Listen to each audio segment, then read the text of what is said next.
Bom dia a todos, muito amados irmãos e irmãs. Nesta sexta-feira, a liturgia de hoje nos convida a abrirmos, então, uma vez mais o nosso coração ao Senhor, a sua palavra e a sua graça. O evangelho que a liturgia nos propõe é de Mateus, capítulo 9, versículos 27 a 31. Mateus 9, 27 a 31. Colocamos-nos na presença do Senhor e suplicamos a graça e a luz do Espírito Santo. Em nome do Pai, do Filho e do Espírito Santo. Amém. Vinde, Espírito Santo, enchei os corações dos vossos fiéis e acendei neles o fogo do vosso amor. Enviai o vosso Espírito e tudo será criado, e renovareis a face da terra. Oremos. Ó Deus, que instruístes os corações dos vossos fiéis com a luz do Espírito Santo, fazei que apreciemos retamente todas as coisas, segundo o mesmo Espírito, e gozemos sempre de sua consolação por Cristo, Senhor nosso. Amém. O Senhor esteja convosco, Ele está no meio de nós. Proclamação do Evangelho de Jesus Cristo segundo Mateus. Glória a vós, Senhor. Naquele tempo, partindo Jesus, 2 cegos o seguiam, gritando: Tem piedade de nós, filho de Davi.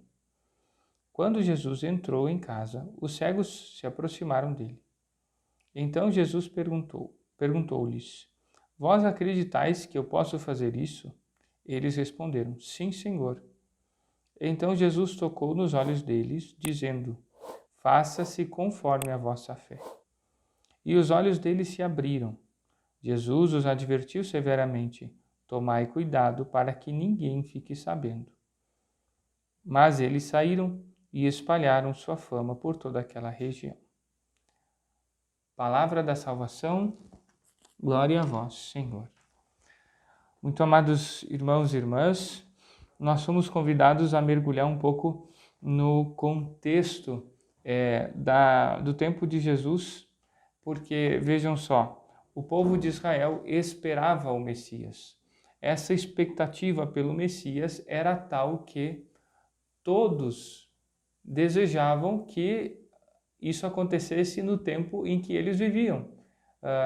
Se falava, por exemplo, a profecia de que o menino viria aquela de Isaías, né?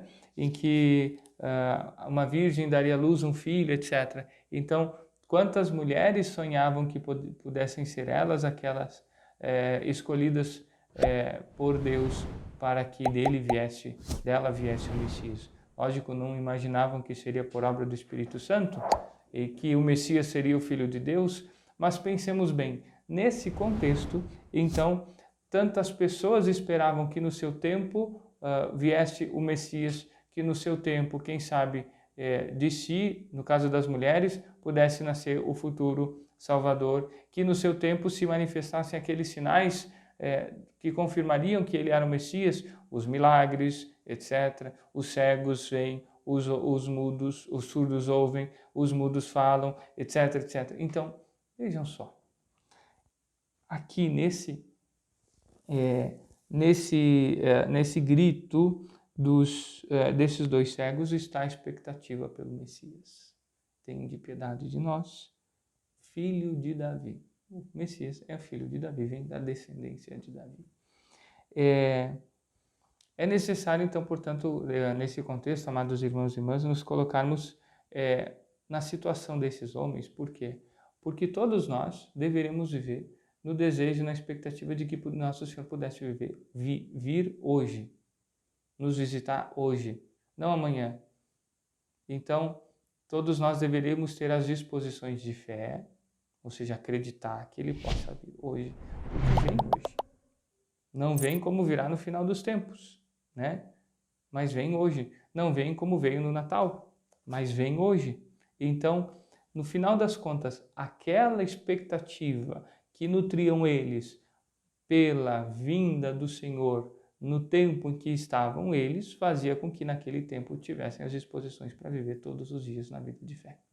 Espero que tenha ficado claro, né? Então essa ideia ela é bem importante, né? Nós esperamos o Senhor esperando por Ele todos os dias, né? Então, além disso, uma outra ideia importante A cegueira é um dos males que muitas vezes é usado para nós compreendermos a realidade do pecado, né? Pensemos na cegueira como tal, né? Como mal do olho, né? Como doença. É profundamente triste, humilhante, nós poderíamos dizer, que a pessoa, infelizmente, não possa ver tudo aquilo que a gente vê, contemplar tudo aquilo que a gente enxerga, né? Pensemos na situação dessas pessoas. Quantas limitações, quantas dependências, quanta humilhação, né? Por que isso? Porque justamente saber que o Senhor é aquele que nos tira daquilo que nos humilha, pensando na realidade agora do pecado, né? Deveria fazer com que a gente tivesse justamente essa disposição desses homens, de confiança, de reconhecimento da nossa situação de miséria, por isso tem de piedade. Então, aqui um pouco desse contexto dos cegos e do grito que dirigem a Nosso Senhor. Depois vem, ainda sobre o tema da fé, uma outra coisa muitíssimo importante. Nós vemos que Jesus lhes faz uma pergunta: vós acreditais que eu posso fazer isso? Nosso Senhor, de alguma forma, ele confronta-os com o seu pedido. Coloca eles diante daquilo que estão esperando, né? Logicamente, aquele grito, eu tenho de piedade, já dizia tudo. Tu és o Messias, então tu é aquele que pode resolver a parada para nós, né? Então, vejam só, Jesus os confronta com o seu pedido, né? Quantas vezes nós nos damos conta daquilo que fazemos, ou pedimos, ou rezamos, e do significado de tudo isso? E a resposta de Jesus, então, é mais profunda ainda em relação a essa primeira pergunta. Por quê? Ou seja, Jesus como que conforma a graça e o milagre que lhes concede a fé que eles têm. Ou seja, aí é o contexto aquele que o padre estava dizendo antes, né? Eles creem que Jesus é o Messias, que o Messias, né? A vinda do Messias seria cercada por esses sinais prodigiosos. Então, que eles poderiam ver porque o Messias está aí, né? Então, eles acreditam? Sim, acreditam. E, portanto, agora, aqui deu tudo certo, né? Eles viram e até depois espalham a fama de Nosso Senhor, né? Que quer ser conhecido pela fé, não pela fama, né? Mas, vejamos bem, pensemos numa situação em que isso não dá muito certo, em que a fé é ilusória, a fé é fraca, né? A fé é mais uma fé, vamos dizer assim, interesseira. Eu creio no Senhor por aquilo que Ele pode me dar, né? Ou uma fé de bem-estar. Então, olha só, eu tenho tudo que eu preciso, então, né? Bom, eu não preciso estar dependendo de Deus, né? Eu tenho casa, tenho carro, tenho um bom emprego, tenho uma família, então eu não preciso ficar dependendo de Deus, né? Vejam só, essa é a situação de cegueira, né? E aí as pessoas não se deixam humilhar em certo sentido, pela consciência da necessidade que tem de buscar o Senhor. E aí esses, quando pedem, quem sabe pedem coisas materiais, eu não sei, né? Mas vejam o perigo. Seja feito como tu creste. Concebem e conseguem coisas materiais, mas conseguem a salvação? Crescem no amor por Deus? Entendamos bem, amados irmãos e irmãs, a fé é a medida daquilo que o Senhor realiza em nós. Entendamos bem isso.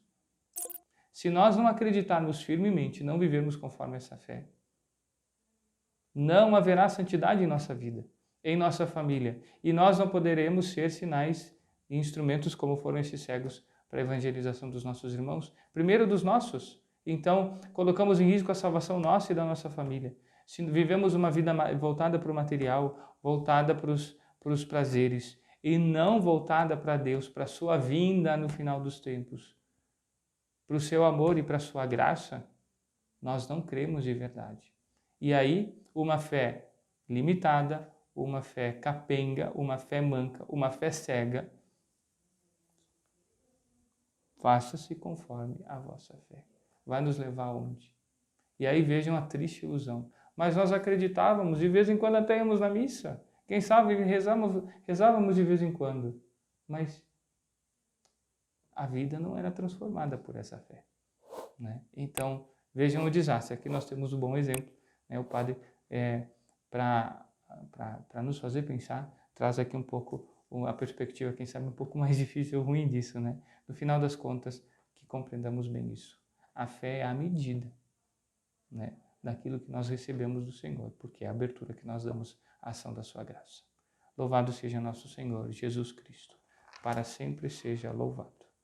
Rezemos, amados irmãos e irmãs, na alegria pelo dom da vida daqueles da nossa comunidade, daqueles que nos acompanham, pela alegria do dom da vida que hoje celebramos, de vocês que hoje fazem aniversário, de vocês que hoje fazem aniversário de casamento. Rezamos por vocês, confiamos vossas vidas, necessidades nas mãos da Virgem Maria, pedindo que ela, com sua poderosa intercessão, lhes ajude a amar o Senhor acima de tudo. Ave Maria, cheia de graça, o Senhor é convosco.